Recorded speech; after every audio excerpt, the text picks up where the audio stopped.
Clearly, we're living in a moment of crisis. Arguably, the financial markets have failed us, and the aid system is failing us. And yet I stand firmly with the optimists who believe that there's probably never been a more exciting moment to be alive because of some of the technologies we've been talking about, because of the resources, the skills, and certainly the surge of talent we're seeing all around the world with a mindset to create change. And we've got a president who sees himself as a global citizen, who recognizes that no longer is there a single superpower, but that we've got to engage in a different way with the world. And by definition, every one of you who is in this room must consider yourself a global soul, a global citizen. You work on the front lines, and you've seen the best and the worst that human beings can do for one another and to one another. And no matter what country you live or work in, you've also seen the extraordinary things individuals are capable of, even in their most ordinariness. Today, there's a raging debate as to how best we lift people out of poverty, how best we release their energies. On the one hand, we have people that say, the aid system is so broken, we need to throw it out. And on the other, we have people who say, the problem is we need more aid. And what I want to talk about is something that complements both systems. We call it patient capital. The critics point to the $500 billion spent in Africa since 1970 and say, and what do we have but environmental degradation and incredible levels of poverty, rampant corruption. They use Mobutu as metaphor. And their policy prescription is to make government more accountable, focus on the capital markets, invest, don't give anything away. On the other side, as I said, there are those who say the problem is that we need more money, that when it comes to the rich, we'll bail out and we'll hand a lot of aid. But when it comes to our poor brethren, we want little to do with it. They point to the successes of aid, the eradication of smallpox and the distribution of tens of millions of malaria bed nets and antiretrovirals. Both sides are right. And the problem is that neither side is listening to the other. Even more problematic, they're not listening to poor people themselves. After 25 years of working on issues of poverty and innovation, it's true that there are probably no more market-oriented individuals on the planet than low-income people. They must navigate markets daily, making micro-decisions, dozens and dozens, to move their way through society. And yet, if a single catastrophic health problem impacts their family, they could be put back into poverty, sometimes for generations. And so we need both the market and we need aid. Patient capital works between and tries to take the best of both. It's money that's invested in entrepreneurs who know their communities and are building solutions to healthcare, water, housing, alternative energy, thinking of low-income people not as passive recipients of charity, but as individual customers, consumers, clients, people who want to make decisions in their own lives. Patient capital requires that we have incredible tolerance for risk, a long time horizon in terms of allowing those entrepreneurs time to experiment, to use the market as the best listening device that we have, and the expectation of below market returns, but outsized social impact. It recognizes that the market has its limitation, and so patient capital also works with smart subsidy to extend the benefits of a global economy to include all people. Now, entrepreneurs need patient capital for 3 reasons. First, they tend to work in markets where people make $1, $2, $3 a day, and they're making all of their decisions within that income level. Second, the geographies in which they work have terrible infrastructure, no roads to speak of, sporadic electricity, and high levels of corruption. And third, they are often creating markets. Even if you're bringing clean water for the first time into rural villages, it is something new. And so many low-income people have seen so many failed promises broken and seen so many quacks and sporadic medicines offered to them that building trust takes a lot of time, takes a lot of patience. It also requires being connected to a lot of management assistance, not only to build the systems, the business models that allow us to reach low-income people in a sustainable way, but to connect those businesses to other markets, to governments, to corporations, real partnerships if we want to get to scale. I want to share one story about an innovation called drip irrigation.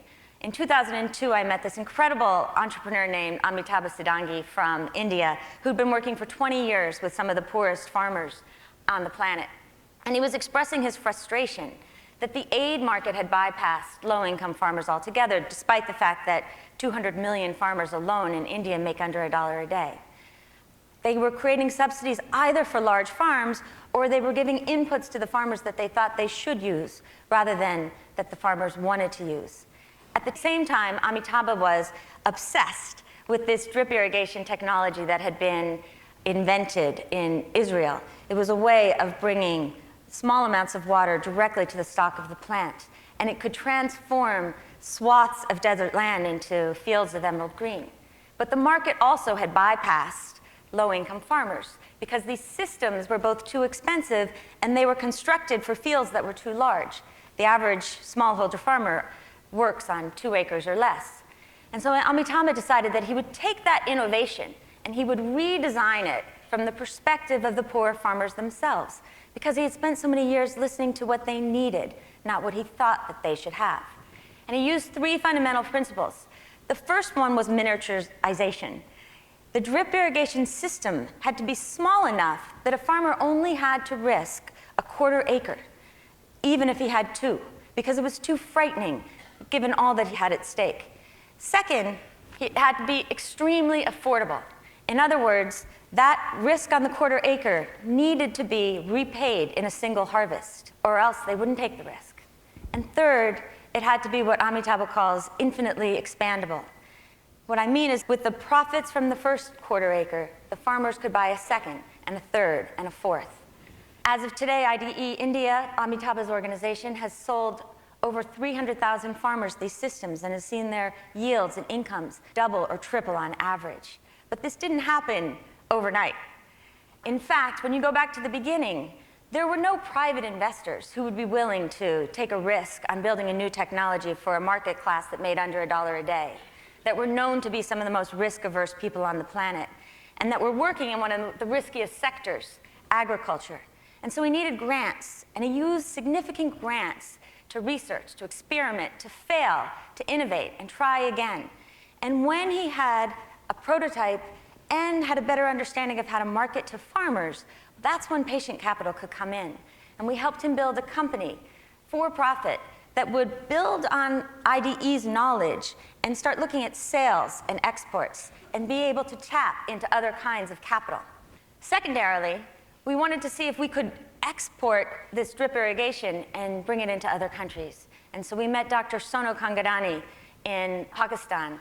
And while, again, you needed patience to move a technology for the poor in India into Pakistan just to get the permits, over time, we were able to start a company with Dr. Sono, who runs a large community development organization in the Thar Desert, which is one of the remote and poorest areas of the country.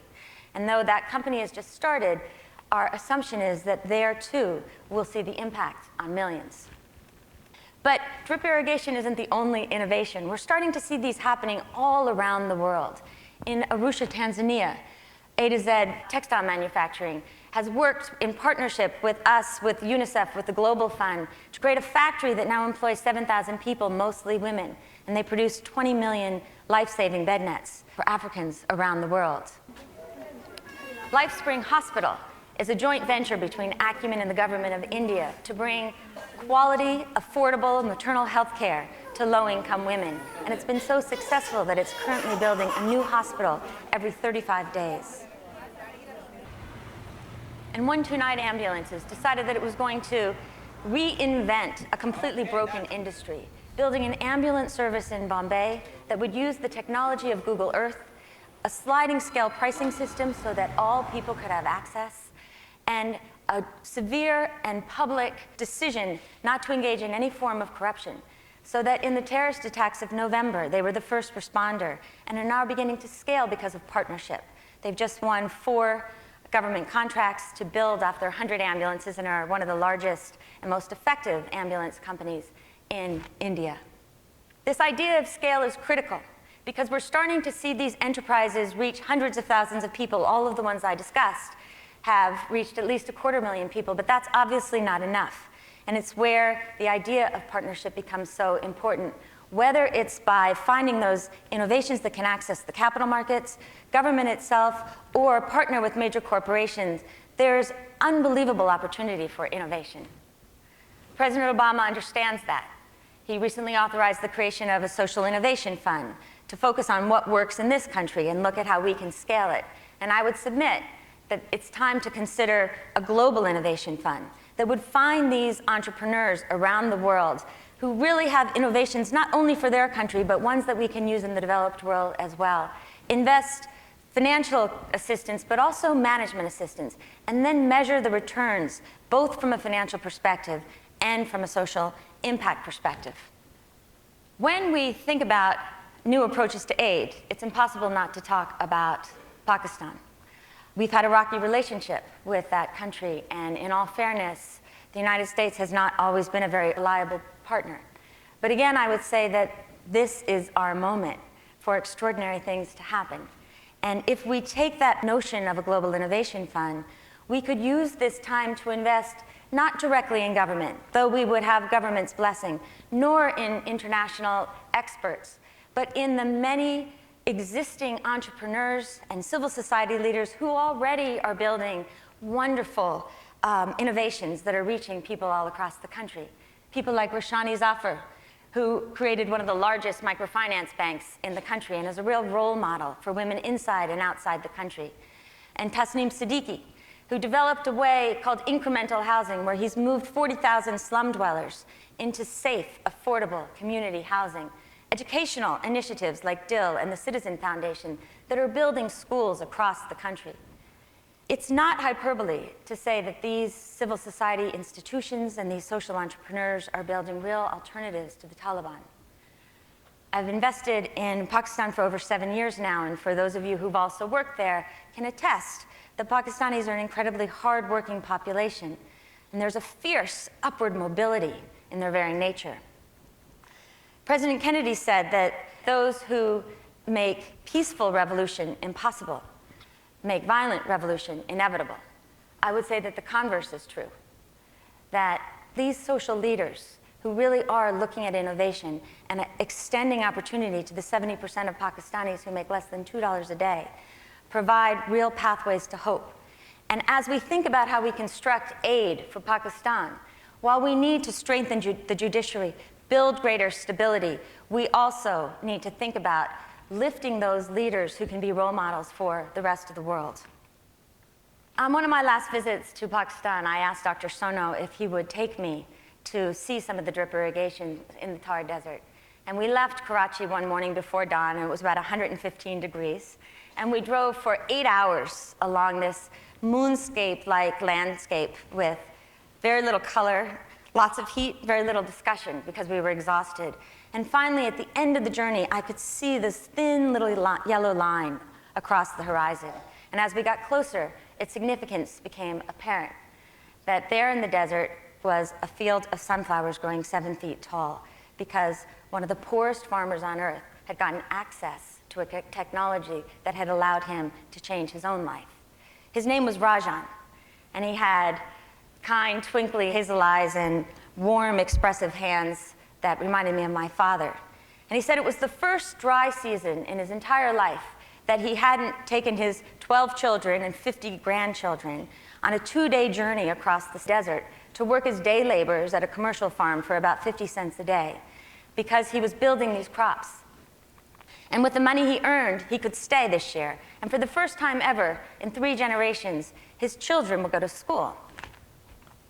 We asked him if he would send his daughters as well as his son. And he said, "Of course I will, because I don't want them discriminated against anymore."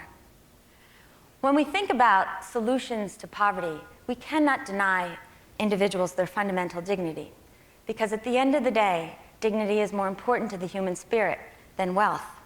And what's exciting is to see so many entrepreneurs across sectors who are building innovations that recognize that what people want is freedom and choice and opportunity, because that's where dignity really starts.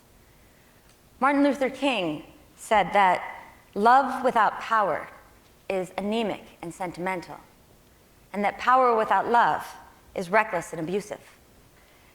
our generation has seen both approaches tried and often fail. But I think our generation also might be the first to have the courage to embrace both love and power. For that is what we'll need as we move forward to dream and imagine what it will really take to build a global economy that includes all of us, and to finally extend that fundamental proposition that all men are created equal to every human being on the planet. The time for us to begin innovating and looking for new solutions across sector is now. I can only talk from my own experience, but in 8 years of running Acumen Fund, I've seen the power of patient capital not only to inspire innovation and risk-taking, but to truly build systems that have created more than 25,000 jobs and delivered tens of millions of services and products to some of the poorest people on the planet. I know it works, but I know that many other kinds of innovation also work. And so I urge you, in whatever sector you work, in whatever job you do, to start thinking about how we might build solutions that start from the perspective of those we're trying to help, rather than what we think that they might need. It will take embracing the world with both arms, and it will take living with the spirit of generosity and accountability, with a sense of integrity and perseverance. And yet these are the very qualities for which men and women have been honored throughout the generations. And there is so much good that we can do. Just think of all those sunflowers in the desert. Thank you.